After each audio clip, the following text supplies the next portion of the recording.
Another way of exercise for couch potatoes.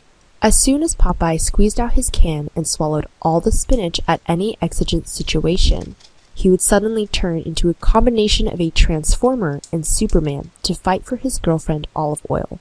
Could certain foods or drugs help couch potatoes reach the exercise they need without moving their bodies?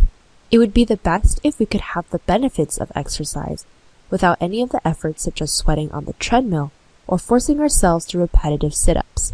Taking a pill, for instance, is probably in the dreams of most couch potatoes. Sadly, so far it seems to only occur in scientific novels or in the movies.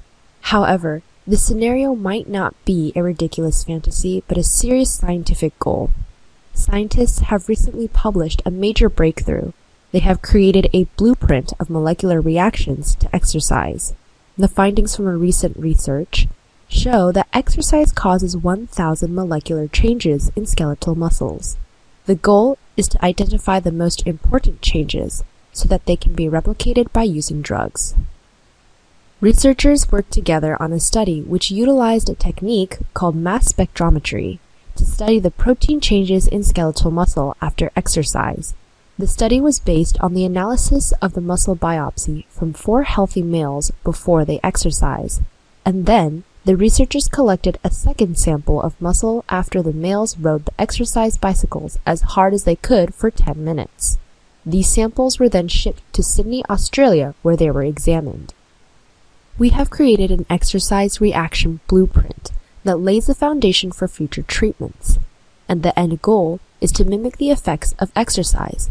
It's long been thought that there were many signals elicited by exercise, but we were the first to create this map, and we now know the complexity, claimed Dr. Nolan Hoffman, a research associate at University of Sydney. Since no single drug could safely deliver 1,000 effects, the blueprint is incredibly complicated. The researchers will have to identify the most significant biological changes before they can start to create a drug.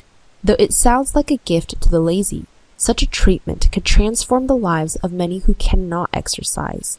An exercise-mimic drug could have major benefits for those who can hardly work out regularly, such as elderly, people who have obesity, type 2 diabetes, and cardiovascular disease.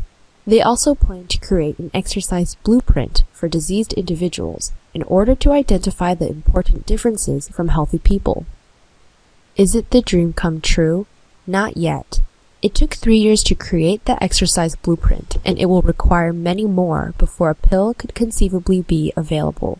Even with the promise of these compounds, sweating efforts would be a non-stop task. It is still a long way to go, says Dr. Hoffman.